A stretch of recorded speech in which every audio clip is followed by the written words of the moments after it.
तो friends, Croatia का visa rejection आ रहा है या क्रोएशिया का वीज़ा रिजेक्शन हो रहा है।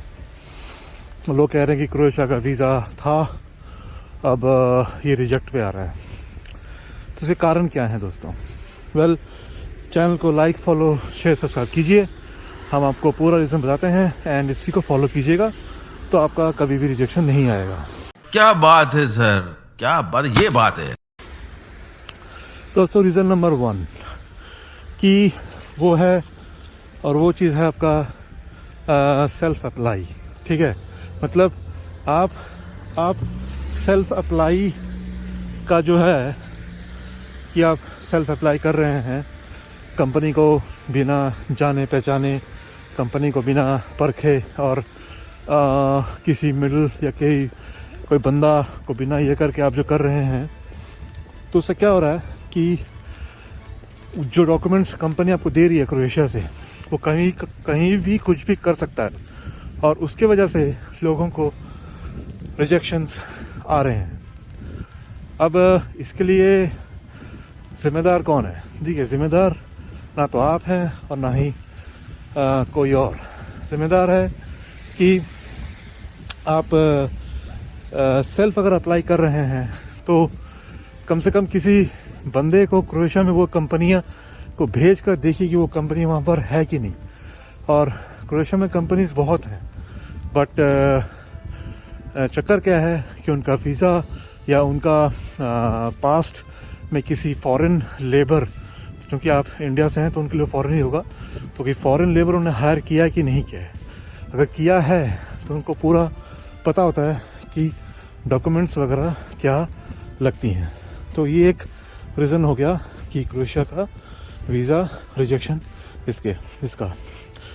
सेकेंड रीज़न है दोस्तों फ़ोटो। इसका मतलब क्या फ़ोटो का? देखिए, मैं मान के चल रहा हूँ कि आप ब्लू कॉलर जॉब अप्लाई कर रहे हैं, फॉर एग्जांपल फूड डिलीवरी का।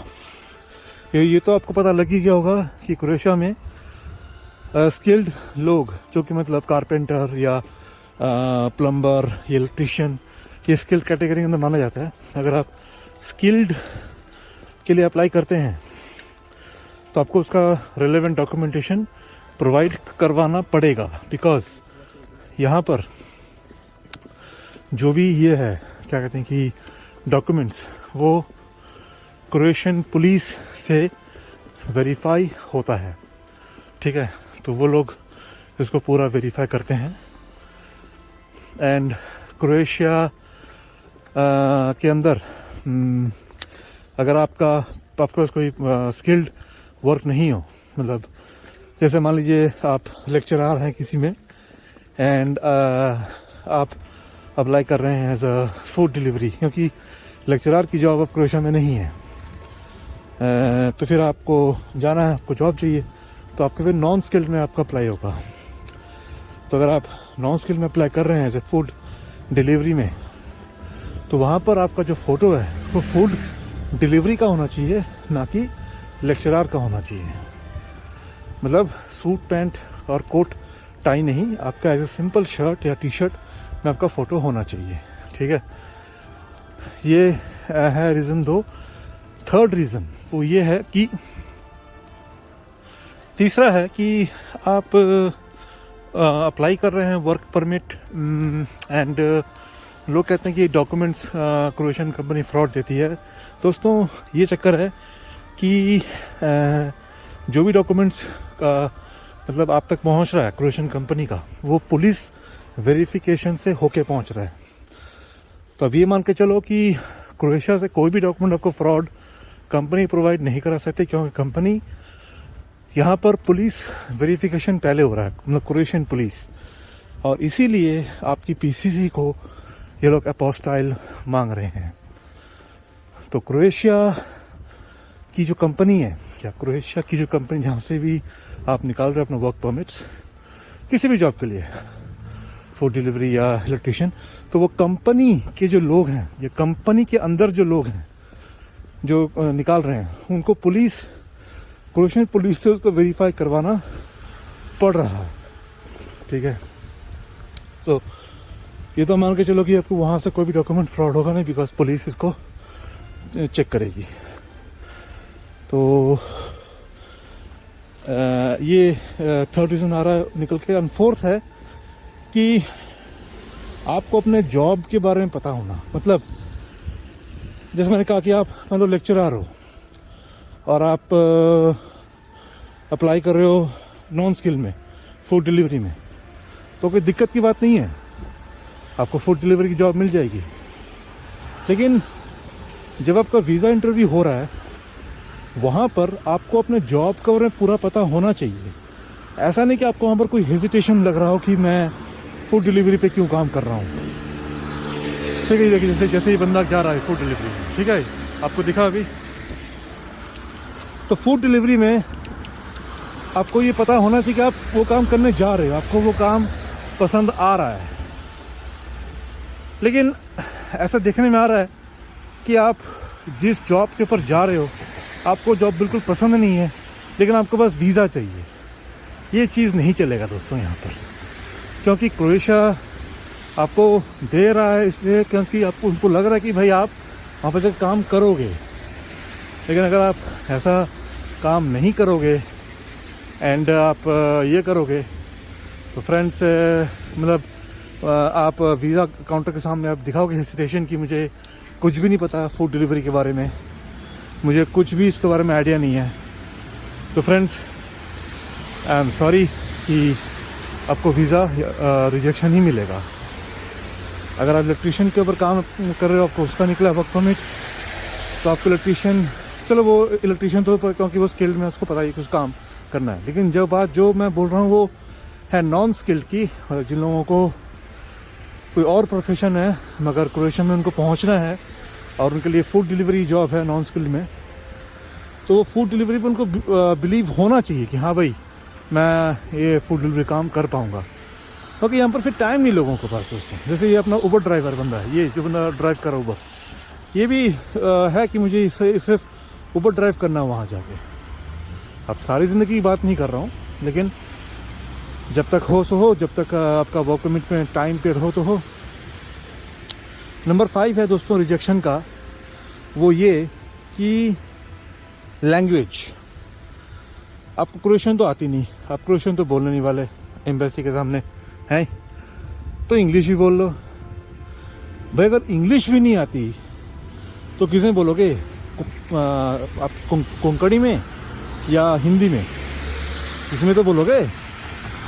तो भाई इंग्लिश में अगर आपको क्रोएशियन नहीं आती तो आपको बोलना पड़ेगा कम से कम इंग्लिश में, तो आपको बेसिक इंग्लिश आनी चाहिए। कई लोगों को ये बेसिक इंग्लिश भी नहीं आती, उनको आती है तो सिर्फ अपनी मदर टंग या हिंदी। तो दोस्तों फिर जो एम्बेसी के जो लोग हैं क्रोएशियन, अब वो लोग भी इतने बेवकूफ़ नहीं है यार, क्योंकि उनको भी बाकी मतलब पता लग जाता है कि बंदा कितना टिकने वाला है क्रोएशिया के अंदर। तो दोस्तों थोड़ा सा आप इन 5 रीजंस पे काम करिए एंड हाँ, बाकी आप सेल्फ अप्लाई करिए, एजेंट के ये करिए या एजेंसी करिए, कुछ भी करिए। देखिए कहीं से भी करेंगे तो डॉक्यूमेंट तो सेम ही आने वाला है, ठीक है, वो तो आपको ही पता है। हाँ, अगर आप एजेंसी के थ्रू करते हैं तो उनके पास एक रिस्पॉन्सिबिलिटी होती है, प्लस उनके पास नॉलेज होता है, प्लस उनके पास लोग होते हैं, प्लस उनके पास बड़ा नेटवर्क होता है। तो ये बात है। और ये 5 रीजन है दोस्तों जिसकी वजह से क्रोएशिया में वीज़ा का रिजेक्शन आ रहा है। इसके अलावा और कोई रीज़न नहीं है कि भाई कुछ और चीज़ होगा। एंड डेफिनेटली आपको अपने ऊपर भी काम करना पड़ेगा। अगर आप फूड डिलीवरी में जा रहे हैं तो आपको थोड़ा सा पहले फूड डिलीवरी के ऊपर प्रैक्टिस भी अगर आप करते हो वो अच्छी बात है। बिकॉज दोस्तों लोग कह रहे हैं कि क्रोएशिया में ऐसी कंपनीज हैं जो सैलरी नहीं देती। किसी ने क्वेश्चन किया कि क्यों नहीं देती, कारण क्या है? कारण यह है दोस्तों कि सैलरीज आप जो उठा रहे हैं अब वो पुराने तरह से नहीं चलेगा। ये कोई आपका गवर्नमेंट जॉब नहीं है कि आप आए बैठ गए बिना कोई काम करे आपको सैलरी मिलती रहेगी। ना ना ना, ये प्राइवेट जॉब है और ये प्राइवेट संस्था है और ये फॉरेन है, यूरोप है।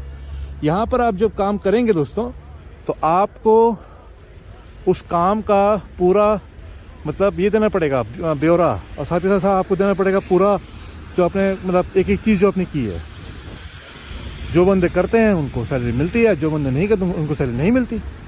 अगर आप काम करते वक्त मान लीजिए मंडे मॉर्निंग को फूड डिलीवरी का काम करने जाना है आपको, सुबह 7 बजे किसी को मैकडॉनल्ड्स के मैककैफ़ी से कॉफ़ी पीनी है और आपको कंपनी फ़ोन कर रही कि भाई आप उठो और उसको डिलीवरी करके आओ, लेकिन आपको बस सोना है, तो ऐसे नहीं चलेगा दोस्तों।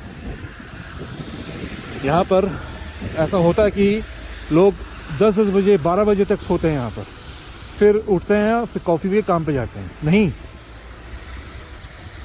तो इसीलिए सैलरी नहीं मिलती उन लोगों को, एंड तब वो कहते हैं कि ये है। तो दोस्तों हमेशा गलती मतलब आप कंपनी को भी मत छोड़ो, कभी कभी खुद को भी देख लो कि भाई हम जो कर रहे हैं अपने एक्टिविटीज़, क्या वो सही है? अगर वो सही तो फिर आपको वो आगे का भी सही रहेगा।